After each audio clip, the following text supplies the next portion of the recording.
the easier it is to take the victim down.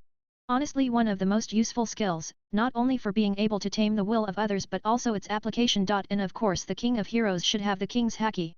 Name, Armament Haki Level, Max Type, Active. Rarity, Super Rare. Cost of MP, 0. Description, Busashoku Haki is a form of haki that allows the user to use their spirit to essentially create invisible armor around themselves, providing potentially incredible offensive and defensive capabilities. This type of haki grants the user an improvement of their body through their own spiritual energy, allowing them to access a great increase in power and stamina. For this reason, this haki is the most used in combat. This haki is often called invisible armor.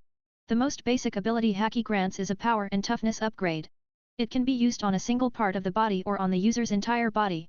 An evolved step of the enhancement technique.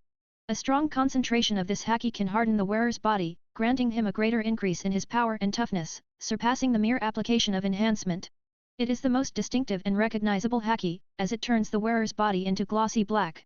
The strengthening effect of this technique is able to easily block sword attacks and even break them if the user is strong enough. Another evolved step of the enhancement technique. By touching an object, the user can imbue it with their own haki to greatly increase its power and toughness. The weapon haki is by itself extremely useful. With it is possible to increase defensive power, resistance, and even attacks, and it is also very versatile. For example, if I imbue it with a sword to increase its cutting degree. Name, Observation Haki Level, Max Type, Active. Rarity, Super Rare. Cost of MP, 0. Description, Kanbunshoku Haki is a form of haki that allows the user to feel the presence of other people, even if they are hidden or too far away to be seen naturally. The most common use of this haki allows the user to feel the presence of others. Rayleigh claims that mastering this skill would allow the user to see others, even hidden or too far away to see naturally. When viewed in this way, the user cannot actually see the person with physical features, but rather recognize by the aura that forms as a silhouette of light against a dark background. The user can also use this haki to predict an opponent's moves just before making them. This prediction is displayed to the user as an image or a brief premonition of what the opponent will do, and the damage the user will take if he actually suffers the attack. It seems that the more intent to kill the enemy you have, the easier it is to be predicted. Though, more skilled users can predict future moves whether there are murderous intentions in the environment or not.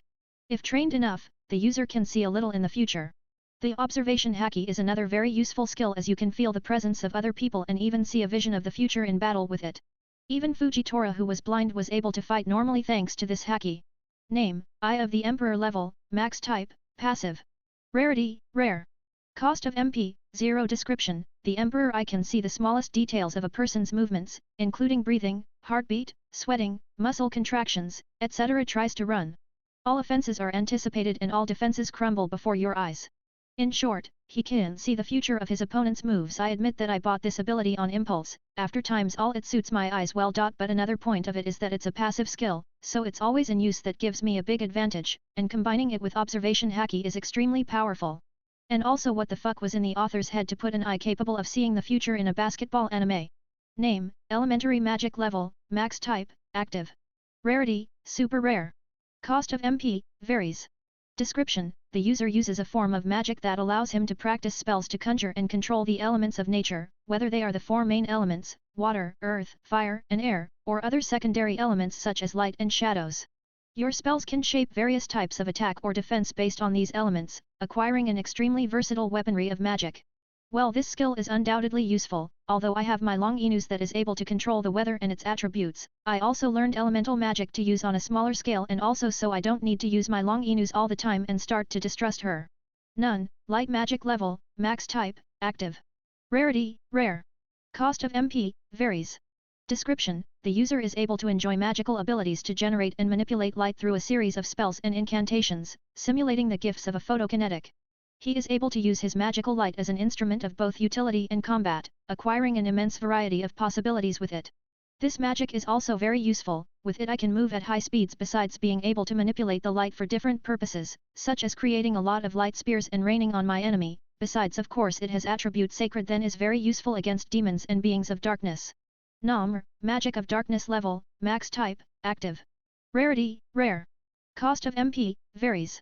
Description, it is a type of magic that allows the user to enjoy the darkness, gaining a wide range of abilities. The darkness magic is the total opposite of the light magia, both in speed and in attribute. Another point of this magic is that it is able to absorb other types of magic.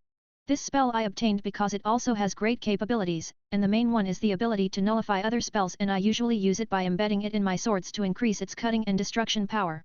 Name, Divine Magic Level, Max Type, Active. Rarity, Super Rare.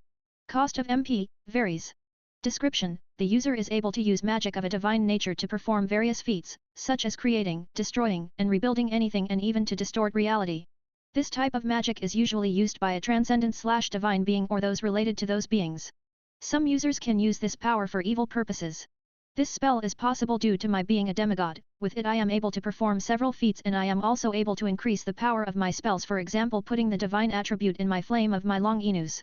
Name, Denial of Magic Level, Max Type, Passive. Rarity, Mega Rare. Cost of MP, varies. Description: the user is able to nullify and eradicate any kind of magic, as well as its derivatives, such as powers deriving from mysticism, such as teleportation, for example, spells, curses, etc. It can reduce or even disable the effects of magical artifacts and potions, as well as weaken or dispel magic constructs. Powerful users can even deny the influence of the magic fields of reality in a certain area. This skill is useful because it allows me to counter spells at a certain distance, and because of that I can negate a wide variety of abilities. I also know other spells like Nordic magic, Shintoist magic, also creating barriers and the most diverse spells thanks to Sabas. Looking to the side I see Enkiju sitting in the car seat. We are currently in Italy, taking a trip. My dad had called me to one of his meetings, which I help him sometimes since I'm his successor. The relationship I have with my parents is very good, although I rarely see them. My relationship with Sabas has also grown to the point where I consider him a member of the family. In Enkiju I also had a great friendship, whether for our battles or training. And to say that he was happy with this world would be an understatement. Enkiju really liked it here, and especially traveling and eating new foods. One trip I remember was when we went to Norway, where they had some Grimorios Magicos that I was interested in, as Gate of Babylon has all the treasures of the world in the Fate universe, so in the DxD universe there are a lot of interesting things, mainly because the Age of Gods is not over. On this trip we ended up coming across a dragon that lived there. And needless to say, he wasn't happy about our invasion. When I went to talk to him, Enkiju, who had a big gleam in his eye, said he would sort it out, and so Sabas and I continued our investigation. Some time later Enkiju came to us dragging the dragon that had a chain wrapped around its neck, as if it were a pet, while the dragon muttered something like, "Please save me from this monster," and other things like that. It was difficult to get Enkiju to give up on the idea of taking the dragon as a pet. "Are you okay, Gil?" Enkiju asks from my side, pulling me out of my thoughts. I turn to him and smile. Advertisement. Yes, I was just lost in thought. I tell him, who smiles. Enkiju was currently wearing a long-sleeved white t-shirt and a coat over it along with blue pants and sneakers. I admit that it was very difficult to get Enkiju to stop wearing that outfit of his, as it's not common for you to see someone wearing that. Usually this resulted in Enkiju running away and me and Sabas chasing him. Looking to the side I see Enkiju looking seriously in a direction. "What's there?" I ask. "I feel a huge accumulation of energy 2 kilometers away," says Enkiju, who had great localization capabilities. I widen my eyes. "Sabas, go in that direction," I say to Sabas, who is driving the car. "Yes sir," said the butler, departing the power source. Some time later, after stopping the car near a forest, Gilgamesh and Enkiju rushed through the forest terrain looking just like blurs. When they reached the source of the energy they could not be shocked. There were piles of bodies of fallen angels, devils, and even humans piled up all over the place, and on top of them was a large lion. It's a giant lion with a jewel on his forehead. It has a large body about 4 to 5 meters tall. A lion, exclaimed with a great gleam in Enkiju's eyes, a gleam that Gilgamesh recognized. "Young master, that is?" said Sabas in surprise. "Exactly, that is one of the 13 long Enus, the Lion King Regulus Nemia," said Gilgamesh to everyone's surprise. Gilgamesh knew who it was after all, that it was a long Enus Regulus Nemia. If Gilgamesh well remembered, Regulus' previous master had been killed by a suspicious group, then long Enus materialized in the form of a large lion and killed them all, until Sraorg Bale appeared and tamed long Enus. That could only mean one thing. Regulus' master was dead and long Enus was mad. When Gilgamesh came out of his thoughts, he saw that long Enus was about to attack 2 people. "Let's go," shouts Gilgamesh, advancing with Sabas and Enkiju. Taking the lead, Gilgamesh came forward and clenched his fist, which hardened and gained a metallic black glow as the weapon haki was activated. Appearing in front of the lion, who looked at him surprised, Gilgamesh attacks with a big punch that connected to the lion's nose, sending him away. Regulus hits a large mountain that he had nearby, shattering. "Hey, what are you doing?" asks a voice behind Gil. Looking back he sees the 2 people he saved. One of them was a handsome young man with silvery white hair and red eyes. He wore a gakuran and, in addition, a priest's coat. He also wore a belt that held his 5 swords that were around his waist and legs. The other is a beautiful young foreigner, with blonde hair and blue eyes. She wears a Gagarin girl, with armor worn on top. Who are you? Enkiju asks curiously. But Gilgamesh recognized those two right away, mainly because of the swords the boy wielded. Gram, Bomung, Dane's Leaf, Nothung, and Tirfing. I am Siegfried, descendant of the hero who slew the dragon Fafnir, said the boy with the white capes. I am Jean, heir to the spirit of the Maiden of Orleans, said the fair-haired girl as she blushed at the sight of Gilgamesh's face. Gilgamesh sighed. Me and my great luck, said the king of heroes ironically when he saw who they were. The two future members of the faction of heroes. Siegfried of the demonic emperor sword, Gram. And sacred gear wearer blade blacksmith, Jean. Looking at Jean's flushed face, Gilgamesh sighed. He got used to girls and women being like this in his presence due to his charm and looks. Stay here, brat, I'll take care of him, said Gilgamesh as he watched the lion get up. Who are you calling a brat? You're one too, shouts Siegfried indignantly. Those are details, said Gilgamesh, rolling his eyes. Get out of the way, I'll take care of the lion, says the heir of the hero who killed the dragon Fafnir. You are in no condition to fight, I can take care of that, Gilgamesh told the two. Siegfried looked at himself and Jean and they were both very tired and breathless, after all they had just faced an army of beings before Long Inus went crazy. Jean, what happened here, asks Gilgamesh. The girl who until then was in the cloud world looks at Gilgamesh as she blushed and responds. We were sent by the church to help the user of Long Inus Regulus Nemia, but when we got here the carrier was dead and Long Inus gone mad, said the heiress of the Maiden of Orleans. Gilgamesh nodded in understanding. If that were true, Sraorg Bale should be here soon. Hey, what makes you think you can take care of him, asks Siegfried, annoyed at being ignored. Sighing, Gilgamesh decided to reveal his identity.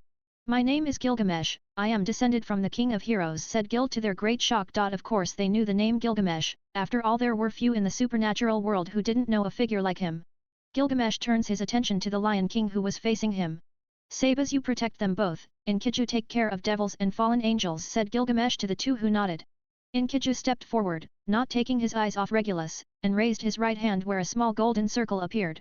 From this circle came several currents that advanced, destroying everything in their path until they pierced the hearts of their enemies. The devils and fallen angels tried to deviate from the currents or even counterattack them, but it was useless because they continued relentless. In less than 30 seconds, Enkiju's chains had killed all the devils and fallen angels present there, much to the amazement of the church members. Gilgamesh, after seeing Enkiju's display of power, turned to the Lion King who was facing him. New quest: the works of Hercules. Description: defeat Long Inus Regulus Nemia. Reward: 150,000 gold, 1,000 EXP, Long Inus Regulus Nemia, Gura Gura no Mi. Gilgamesh widened his eyes at the rewards and prepared for battle. Gilgamesh raised his left hand behind him as he increased his magical power that was previously a low-class devil and fired into that of an ultimate-class devil, to the astonishment of the church members. Water magic, water dart, unleashing its magical power that transformed into a gigantic water javelin/spear. In a single shot the dart moved at high speed towards the Lion King, who did not move and received the attack without fear. At the moment when both of them collided there was a great explosion, and when the smoke cleared it was possible to see the Lion King intact. So it's true, he really has immunity to projectiles. Even with magic it would be difficult to get through, so I can only immobilize him, thinks Gilgamesh when confirming the true power of Regulus.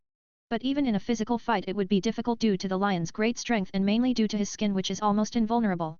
Regulus braced himself and advanced at high speed towards Gilgamesh with his forepaws raised and with the intention of ripping his opponent in half. Gilgamesh quickly activated his observation haki and anticipated Regulus' moves. Covering his arms with haki of armament, Gilgamesh advanced towards Regulus without hesitation. The impact was huge. Regulus' claws failed to break Gilgamesh's arms while reinforced. At the same time Gilgamesh's arms failed to penetrate the Lion King's defense of Nemia.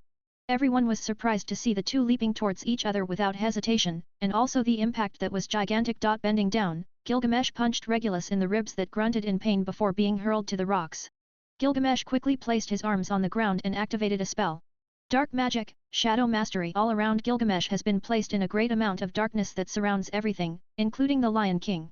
Darkness quickly emerged from the ground in the form of dozens of spears and darted towards Regulus. But even these spears did not pierce his adamant skin, but when the spears broke they soon joined together in the form of dozens of chains that bound the Lion of Nemia. Even trying to break the chains they came back stronger and stronger. Gilgamesh then raised his right hand to the sky and using the power of his Long Inus Zenith Tempest creating great storm clouds.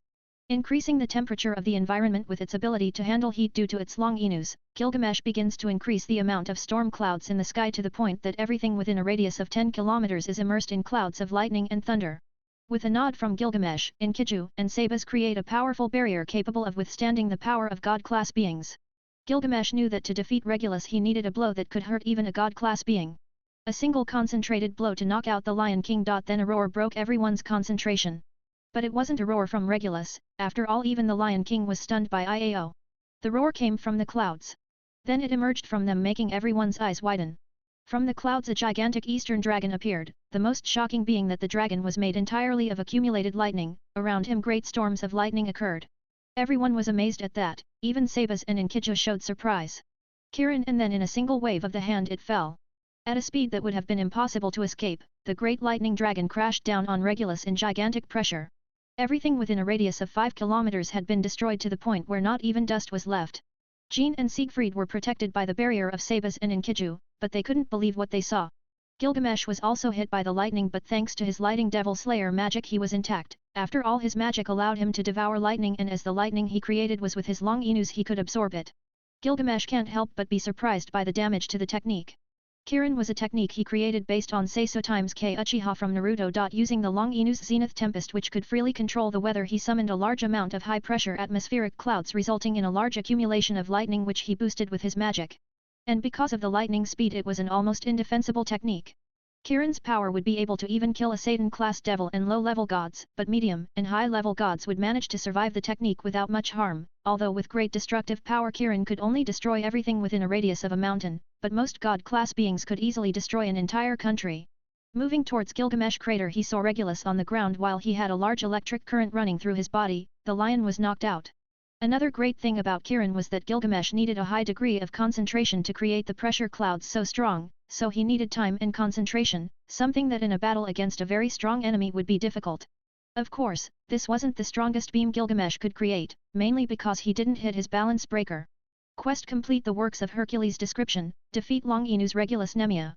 Reward: 150,000 gold, 1000 EXP, Long Inu's Regulus Nemia. Gura Gura no Mi. You won 150,000 gold. You gained 1000 EXP. You won the Long Inu's Regulus Nemia. You won the Gura Gura no Mi. Item has been added from inventory. Upon seeing the notification, a small golden light shone on Gilgamesh's chest symbolizing the Long Inus he had just acquired.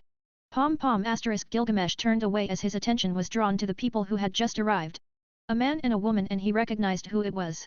The man is a handsome young man with black hair and violet eyes. He is very tall and has a muscular build. Already the woman is a pretty girl, with blonde hair tied in a ponytail and blue eyes, green and anime.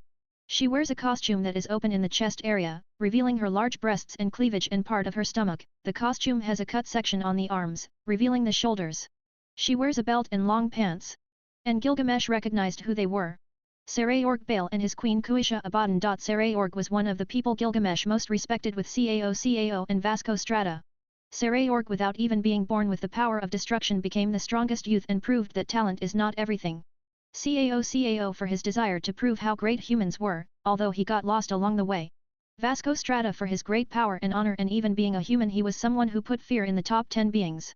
A good example of this is that he fought and managed to stand against Volley in his Juggernaut Overdriver, Baikao, Arthur Pendragon, and even Fenrir alone. I must say it was a great battle, Sraorg said to Gilgamesh as he approached without showing any hostile intent. Needless to say, the heir to House Bale was very surprised. After all, he had been summoned here by his client to help him, but when he arrived he came across someone fighting a gigantic golden lion that was Long Inu's Regulus Nemia, and the battle was incredible. Thank you so much, Mr. Devils, said Gilgamesh with a small smile. After all, he didn't have to have any bad intentions against someone he respected. My name is Sraorg Bale and this is my queen Kuisha Abaddon, said Sraorg as they introduced themselves. Kuisha gave a little wave as she blushed. It's nice to meet you, Gilgamesh, said Sraorg with a smile. Did you hear then? Asks Gilgamesh how Sraorg knew his name. Yes, and I couldn't help but be surprised to learn that there is a descendant of such a being, said Sraorg with an anticipatory smile. Of course he knew a figure like Gilgamesh. It still tells the story of a human capable of putting fear in God and the original Satan. Haha, many say that, so what do I owe the Bale heir to visit? Questions Gilgamesh. Sraorg smiled at that. I wonder if you don't want to join my peerage. Sraorg asks to the amazement of the exorcists who were not far away. The exorcists widened their eyes at that question. They couldn't let the devils take someone so powerful to their side. Siegfried quickly got up and grabbed one of his swords, the Gram Demonic Emperor sword. But before he could move, his body was wrapped in golden chains that rippled around him. You have to let me go, I can't allow the devils to take a hero to their side, shouted Siegfried, trying to free himself from the chains with Jean. But both stopped when they saw the look of Enkiju and Sabas. Before they had released power compared to middle-class devils, it was now superior to Satan class, bordering on God class. This is Gil's decision, don't meddle, said Enkiju seriously, causing the exorcists to stop moving. Gilgamesh looked at Sraorg without showing any reaction. Sorry, but I have no interest in becoming a devil, said Gilgamesh, making Sraorg a little sad. I see, but that brings me to my next request, says Sraorg, making Gilgamesh raise an eyebrow. I want to fight with you, here and now, said the heir of House Bale. Gilgamesh's eyes widened in shock. He knew Sraorg was direct, but he didn't expect as much. Kuisha and everyone else was surprised by this. Ha ha ha, you are really something else, Sraorg Bale. Very well, I accept the challenge, said Gilgamesh as he stood in front of Sraorg. Sraorg got a big smile on his face as he asked his queen not to intervene. Gilgamesh asked the same things from Enkiju and Sabas. Instantly, the earlier warm expression faded, leaving Gil with an impassive look as he looked directly at Sraorg, who only shivered in anticipation. No words were being said, as the two combatants only measured each other with their eyes. The tension in the area was suffocating. Some were confused as to why Gilgamesh had not yet entered combat possibility. Sraorg, however, knew better. As someone who also trains his body to the extreme, he could tell that although his posture was relaxed and indifferent, Gilgamesh was coiled like a snake waiting to sink his fangs into his prey. Sraorg felt his smile split his face as he decided to start the fight. With a speed that was untraceable to most, making it appear as if he had vanished from his place, Sraorg flanked Gilgamesh, raised his fist in a fist, and delivered a powerful and precise punch to the right side of the head. The entire movement took less than a second, and only a select few managed to keep up with the entire movement, otherwise it seemed that Sraorg had disappeared from existence. When the time finally reached and it looked like the punch was about to connect with the face, Gilgamesh, with almost inhuman reflexes, reached out and caught the punch a few inches from the face, creating an almost visible shock wave that spread across the face. And he did so without changing his expression or moving his eyes to follow the movement. Sraorg was a little disconcerted that his preemptive strike had been so easily stopped. Gilgamesh admitted that Sraorg's blow was absurdly fast, he was able to keep up thanks to his reflexes and observation haki. And like a coiled viper, as Sraorg was still a little stunned to have his punch, the same punch that destroyed the spirits of many high-class devils stopped so easily, Gilgamesh retaliated with a powerful and perfectly executed kick to the head. He sent Sraorg skidding back. When Sraorg recovered, he looked back and saw Gilgamesh still with his left leg extended from the kick, and he held it there for a while before using his right foot as a fulcrum and calmly bringing the leg back to its original position. He had before releasing the kick, looking really cool as he did it. Sraorg felt something in the side of his mouth and used the back of his hand to wipe it away. When he looked at the substance, he realized it was his blood. When Gilgamesh looked at Sraorg's face, the left side of his mouth slowly turned into a smile, as if almost teasing and defiant. An expression that Sraorg returned in kind before the entire stance was over, as the two fighters curled up before springing into action and finding themselves in the middle of the field. Punches and kicks flew hard and fast from both sides, as every action was deftly blocked or deflected by the other in a way that made shock waves vibrate in the air. If Sraorg threw a punch, Gilgamesh nimbly deflected him before retaliating with a kick that would have been avoided by Sraorg before throwing another punch in his direction, which continued the cycle for a few minutes. They were still holding each other significantly, as this was more of a warm-up and a means of feeling each other out. After continuing the exchange for a few minutes, Sraorg decided to raise the stakes while launching a brutal body at Gilgamesh, who sank the blow with a slight twitch in his expression, indicating his discomfort before retaliating with a disoriented punch to the face. Sraorg, but not enough for Gilgamesh to capitalize on when Sraorg returned to him with more enthusiasm. As the restrictions fell, more shots were connected, as the two fighters were more concerned with causing damage to the opponent than with their own defense. Fists and feet flew through the air with deadly precision. While Sraorg relied more on upper body strength and fists, Gilgamesh favored his legs more, as he relied on agile footwork and precise kicking. Both had the power and the ability to change that. Sraorg approached and managed to get into Gilgamesh's guard, but he was ready for him, grabbed his arms and swiveled his hips to perform a modified judo throw over his shoulders. Unfortunately, the move barely disturbed Sraorg when he got up and fired back at Gilgamesh.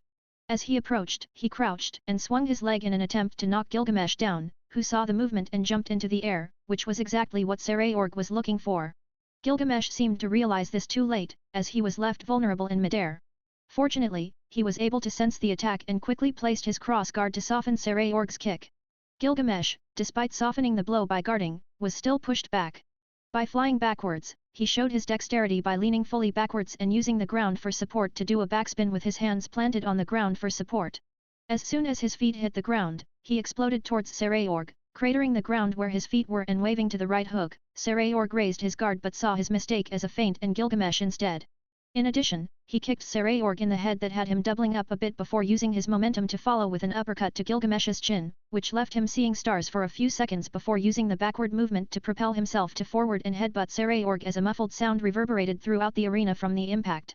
They both took a moment to catch their breath and compose themselves before moving to the other as their fists crossed and impacted the others on a counter they held before stepping back to compose themselves and take stock of the situation.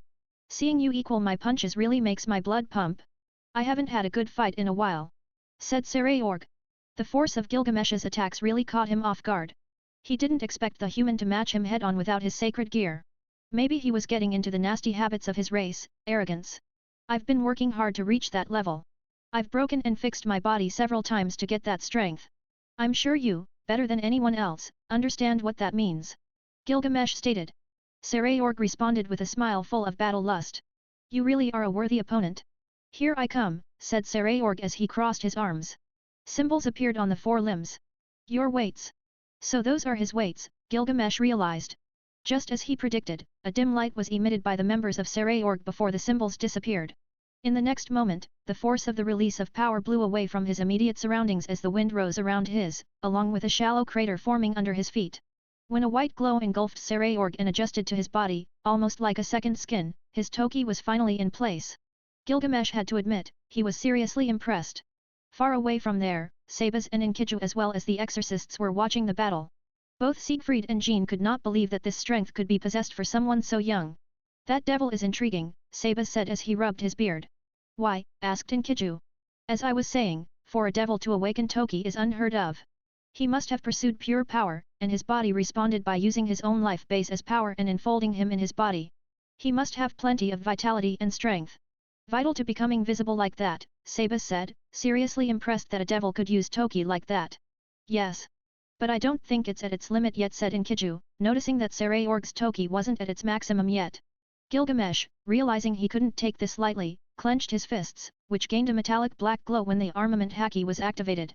Here I come, Gilgamesh, yelled Sraorg as he fired at Gilgamesh with unimaginable speed and fired at him. They exchanged a flurry of blows, with Sraorg spending a lot of time around Gilgamesh's guard, making him grimace slightly at the thunderous impact of the blows. Punches, kicks, headbutts and throws were all on the menu as the two men literally used their bodies as weapons to harm each other. Due to the toki's momentum, Sraorg had a slight advantage over Gilgamesh momentarily, which he took advantage of by raining down as many blows as he could. Gilgamesh decided to level up even more when he strengthened his weapon haki even more and made it darker and his eyes glow red when the observation haki was activated and a small golden aura glowed over his body. Magnificent! He applauded Sraorg as he examined the powers exchanged by Gilgamesh, wondering if it was just cosmetic if there were new abilities too. He decided to find out how he was going forward, only to hastily deviate from the path as Heiken, roared Gilgamesh. A huge flaming fist came towards him. When he straightened, he heard his opponent's voice again. Hodarubi, declared Gilgamesh as he cast a plethora of small green lights resembling fireflies that surrounded Sraorg, which was too late to arrive when the next layer of attack arrived. Hidaruma, said Gilgamesh as he clicked his fingers and simultaneously all the green fireflies detonated in a huge conflagration. When the flames went out, Sraorg skidded out of the flames with his clothes singed and hair messy. Fortunately, his toki kept him from being roasted. Thanks to his long inus which had the ability to control the elements, and although he is not able to transform into those elements, he can mold them to replicate various techniques. Looking up, he saw Gilgamesh quickly run the distance and land a right hook at him, which he had no choice but to take, spitting blood as his head banged the side of the impact. He kicked out to put some distance between them before turning back to rejoin Gilgamesh in a brawl, resulting in a massive wave of blows on the two young men over the next few years and a lot of blood being spilled. Sraorg's right eyes were almost closed, and he was leaking blood from his forehead and nose, which also appeared to be fractured. Gilgamesh, on the other hand, coughed up some blood that leaked from his mouth, but thanks to his regeneration he was already healing. The exchange of blows continued before an impasse occurred. Raising both arms, Gilgamesh took Sraorg's hands, while both were locked in a head-on fight. Both exerted their strength as they tried to take the power of the other. It was an impasse until Gilgamesh threw his head back and took a deep breath before looking straight ahead again and exhaling a small storm of hot flame from his mouth. Fortunately for Sraorg, his Toki once again minimized most of the damage, but he still felt the heat of the attack. His distraction cost him when Gilgamesh hit him with a quick kick to the chin before following him with another to the side of the head, followed by an axe kick that left him feeling before jumping and spinning 360 degrees, performing a helicopter kick on the side of the face that dropped Sraorg. As he lay on the ground trying to catch his breath from the brutal blows exchanged, he saw a flash in the corner of his eye as Gilgamesh leapt inhumanly high into the air just above Sraorg. "Busashoku Kauka," yelled Gilgamesh as the entirety of his left arm took on a black metallic sheen, which he recoiled fully as he descended to the ground, exactly where Sraorg's head was. You didn't have to be a rocket scientist to figure out what would happen next. Luckily for Sraorg, he had enough wherewithal to spread his wings at the last moment and speed the hell out of there, while Gilgamesh opened his fist where Sraorg's head used to be. "Extreme earthquake," roared Gilgamesh as his fist connected with the ground, sending shock waves across the surface before the ground cratered deep with huge chunks of rock and dirt flying through the air as the ground was completely obliterated. Sraorg, from his position in midair, had a drop of sweat running down his face as he witnessed the arbitrary destruction caused by a single punch. He wondered if this was how people felt when they looked at him. "Ha ha ha, you really are something else. I haven't been pressured like this since my childhood," said Sraorg with a big smile. "I can still see you hesitating. Don't you have someone important you're fighting for? Wouldn't she want you to show all your magnificent strength with the same body she gave her? You don't need the power of destruction. Your body is destruction personified. Why wait for a power that can never match your fists? I recognize you as the true great king, so show me what you've got. Show me your determination. That's the fight these people came to see. Great King vs the King of Heroes. Let's tear this place down," Gilgamesh shouts loudly. Sraorg had always been someone Gilgamesh had respect, and he knew what Bale had suffered for not being born with the Bale clan bloodline. If he could help someone he respects, he would do that. Sraorg, for his part, felt as if a great burden had been lifted from his shoulders. His opponent, no, Gilgamesh was right. He got to this point eliminating all the obstacles that stood in his way, without fear of anything. The thought of his beloved mother and the sacrifices she made for him echoed in his mind. Her eyes got a little misty as he thought of her and decided she wanted him to live his life freely and not get bogged down by silly politics. If he loses support today, he will rebuild from the bottom up. He felt his resolve harden as he finally felt free of the metaphorical shackles he had placed on himself. He decided it was time to honor his mother and the clan she came from. "Gilgamesh, your words resonated with my soul. I feel freer than I have in a long time. I will reward you with all my might. Prepare yourself," declared Sraorg. A dazzling light spread across the field. Because of its intense light, when the light faded it was possible to see Sraorg covered in an unusual amount of Toki throughout his body to the point of creating an armor of his life force. With Sraorg's every step the battlefield trembled before the gigantic strength of Sraorg with his Toki aura weighing all over the place. Before, Sraorg's power that was in the ultimate class realm fired to the point of entering the Satan class. Seeing the power pouring out of Sraorg, Gilgamesh chuckled happily to himself. In fact, he was becoming a battle freak. He should calm down a little when he gets home. "Wonderful. You really are the real deal, Sraorg. You have my respect. Let me show you the only way I know how," exclaimed Gilgamesh happily as he increased his power. Around Gilgamesh a great golden aura emerged, causing its power to soar to the point if everyone found it difficult to even breathe. "Let's do it, Sraorg," roared Gilgamesh as the two attacked each other. They met in the middle when their fists met in a clash that shook the foundations of the arena and sent shock waves through the air. They disengaged and plunged once more into another mighty clash. And so on, they tried to dominate each other. Fists and feet were flying as they fought for dominance. As more hits, the connected blood began to fly from the concussive impact of the blows. Now it was a battle of endurance and willpower. All tricks and elegance were thrown out the window. It was about who could outlast the other. More and more hits arrived as the muffled sounds reverberated throughout the arena. Bones could be heard creaking with the power of the hits. The two competitors were reeling as they dug into the tank for their last attack. When Sraorg came forward with a brutal punch, Gilgamesh activated his weapon Haki one of the few times in the match and saw the trajectory of the blow and dodged it at the last minute before raising his arm. "Busashoku Kauka," he whispered as the entire left arm of his armor turned black. Sraorg was too exhausted to get out of the way when he saw the attack take place. "You beat Gilgamesh today. Thank you for a wonderful fight and for showing me the light once again." These were Sraorg's last thoughts when Gilgamesh's Haki raised the fist connected to his sternum, knocking him out. When his back hit the ground, his armor dissipated. Everyone was silent as they were still shocked by the sheer impact and level of the battle. Kuisha, seeing her unconscious king, quickly went to him.